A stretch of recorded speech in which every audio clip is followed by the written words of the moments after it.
Hello, scholars. It's me, Dr. Christina Williams, and I have another lesson for you today. Today, our lesson is called corduroy. And I want to draw your attention to these two letters right here in the title, corduroy. Now, I thought it would be a great idea to give you a tiny sweet treat while you enjoy the book Corduroy. So in your kit, I have supplied you with a couple of Oreos. Now, before we actually get started, I want to see what kind of kid you are. Are you the kind of kid who takes your Oreo and just eat it like this? Or are you the kind of kid who gives it a twist? So you have two cookies instead of just one, and you do the twist. Whoops, the icing fell out, didn't it? So here's the deal. I want to know if you're the kind of kid who eats it like this. That's what I do. Or are you the twisting kind and you make two Oreos?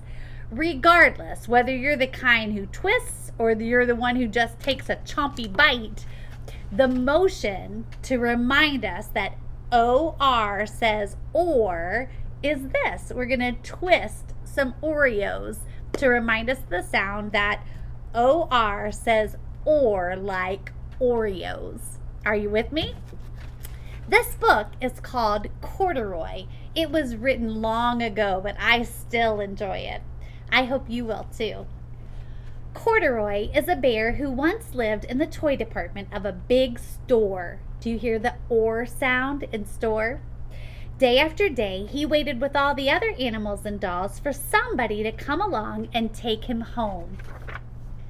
The store was always filled with shoppers buying all sorts of things, but no one ever seemed to want a small bear in green overalls.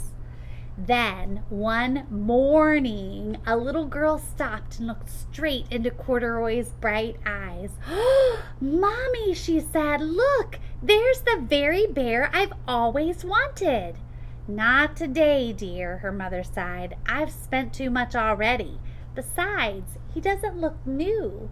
He's lost the button to one of his shoulder straps." Corduroy watched them sadly as they walked away. "I didn't know I'd lost a button," he'd said to himself. "Tonight I'll go and see if I can find it." Late that evening, when all the shoppers had gone and the doors were shut and locked, Corduroy climbed carefully down from his shelf and began searching everywhere on the floor for his lost button. Suddenly, he felt the floor moving under him. Quite by accident, he had stepped onto an escalator and up he went. Could this be a mountain, he wondered? I think I've always wanted to climb a mountain. He stepped off the escalator as it reached the next floor, and there, before his eyes, was a most amazing sight. Tables and chairs and lamps and sofas and rows of beds. "This must be a palace," Corduroy gasped. "I guess I've always wanted to live in a palace." He wandered around, admiring the furniture. "This must be a bed," he said. "I've always wanted to sleep in a bed." And up he crawled onto a large, thick mattress. All at once he saw something small and round. "Why, here's my button," he cried, and he tried to pick it up, but like all the other buttons on the mattress, it was tied down tight. He yanked and pulled with both paws until pop! Off came the button, and off the mattress Corduroy toppled, bang, into a tall floor lamp. Over it fell with a crash. Corduroy didn't know it, but there was someone else awake in the store. The night watchman was going his rounds on the floor above. When he heard the crash, he came dashing down the escalator. "Now who in the world did that?" he exclaimed. "Somebody must be hiding around here." He flashed his light under and over sofas and beds until he came into the biggest bed of all, and there he saw two fuzzy brown ears sticking up from under the cover. "Hello," he said. "How did you get upstairs?" The watchman tucked Corduroy under his arm and carried him down the escalator and set him on the shelf in the toy department with the other animals and dolls.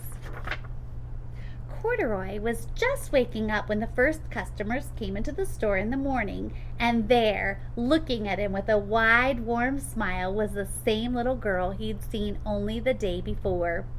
"I'm Lisa," she said, "and you're going to be my very own bear. Last night I counted what I've saved in my piggy bank, and my mother said I could bring you home." "Shall I put him in a box for you?" the saleslady asked. "Oh, no, thank you," Lisa answered, and she carried Corduroy home in her arms. She ran all the way up 4 flights of stairs into her family's apartment and straight to her own room. Corduroy blinked. There was a chair and a chest of drawers, and alongside a girl-sized bed stood a little bed just the right size for him. The room was small, nothing like the enormous palace in the department store. "This must be home," he said. "I know I've always wanted a home." Lisa sat down with Corduroy on her lap and began to sew a button on his overalls. "I like you the way you are," she said, "but you'll be more comfortable with your shoulder strap fastened." "You must be a friend," said Corduroy. "I've always wanted a friend." "Me too," said Lisa, and gave him a big hug. Now, the book Corduroy had lots of interesting things. First, I want you to realize that the night watchman went searching for whomever was making that noise, and he used a flashlight. And in your kit, you have received a flashlight from me. That's because somebody who loves you is going to be hanging around lots of, not buttons, but Oreos all around your space. And here's the deal. You're going to be searching all over for Oreos, remembering that OR says or, and you're going to decode the words that you find. So hopefully somebody will hide them on tables, maybe on the couch, maybe they'll tape them on the walls, but you're going to use your flashlight like the night watchman. At Book Bums, we turn the lights off when we're searching too. So you can take your flashlight and decode the word, remembering OR says or, like Oreos. We'll decode and say sh or t, sh or t. Short. Good. How about this one? F or n. Thorn. Thorn. Now look, this next one has the same letters, but they're in a different order, so it changes the word. N or th. North. Yeah. So you're going to have some fun decoding words all around your space, remembering that OR says or, like Oreos. Now there's another activity I have for you, and you're just going to take one of your crayons from the crayon box I sent in Foundations 1, and you're going to remember that OR says or, like Oreos, and Corduroy. And here's what you're going to do. Ever so lightly, you're going to make an Oreo right on top of the ORs, and that'll help you to remember that OR says or, like Oreos. So the first word is for. Yeah, like this gift is for you. And first thing I do is I have to spot the OR. There it is. Lightly make an Oreo on top, and I can decode that word. Or n, horn, like beep beep. Now the next job for you is to get it's kind of a cross between tic-tac-toe and a bingo board.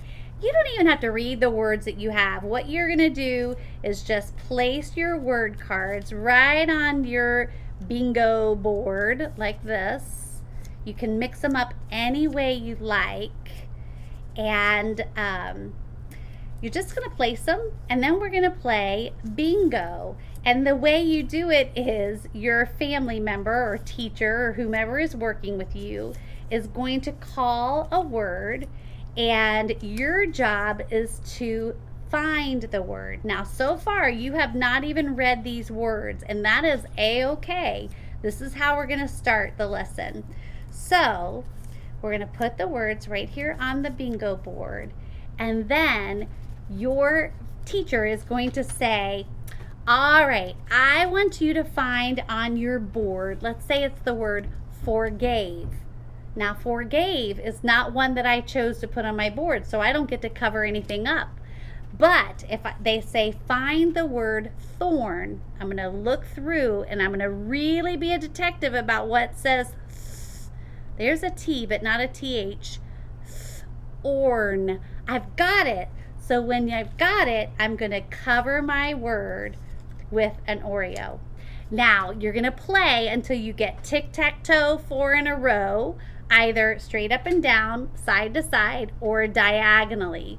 And you're going to play until you've covered all the words. Now, you're going to have someone who loves you looking out and making sure that you're covering the right word, because if I say snort and you cover this word that doesn't have an N, just sort, I'm going to have to say, wait, that doesn't say snort. This one does, snort. They're very close, but you have to really look and remember to make the sounds you see. This is a no guess zone. Now let's just say I said born and horse and snort and north and corn. Do you see how I got 4 in a row here?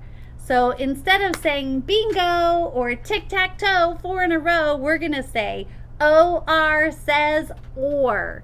That's what you're going to say. OR says or. And when you cover it all up with Oreos, you have to stand up and shout, OR says or. All right, you've got it? I know you're going to have lots of fun. Now, you can do lots of other things with these word cards, but this is the first activity that we have for you. Then, when you finished with that, and it's maybe the next day, you can play your game board. You just roll, move that number of spaces, put your finger under, and make the sound you see. So I'm going to say afford, afford. Yeah, like the little girl Lisa could afford to buy the little bear that was corduroy. So as soon as I've got it, I can color it. I can use black like Oreos and just color in the OR to show that I've already read that word. I can do an X, whatever you think sounds good. You could even use an orange crayon if you'd like. Now, after you finish that, you're going to do some spelling practice. So some of these word cards that you've used for some of your games, someone's going to say to you, I would like you to please spell the word torch. All right, so if they do, you have to say to yourself, torch. Then you're going to stretch out those sounds. The first sound in torch, t. Yeah, so I'll write a T right here, and I even gave you handwriting lines, so you should make it great. Tall letters are tall, small letters are small, and some letters hang down. But you're going to write torch. That's tall, so you're going to start tall, t. Or, what 2 letters? O-R, t. Or, ch. Ch. What 2 letters say ch? C-H. See, it's not so bad. Just make the sounds, write the sounds you say, and you'll be able to spell those words. All right, so you're going to fill in this whole game board, and then you can use your Oreo cookies again to play bingo or OR says or with this new game board. You want to make it a little different than the one you already did, so it'll keep you on your toes a bit. Now, the last thing I wanted to do is I wanted to share with you 2 of these, well, at least this one, Floor, I'm sure, was in the book we read with Corduroy. Remember something, he looked on the floor to see if his button had fallen. But here's the thing, in these 3 words, it doesn't have OR saying or. I would think that if I were going to spell the word door, I would put a D, A, B, C, hold on, A, B, C, D, D, and then O-R, D-O-R. But it's not. It's D-O-O-R.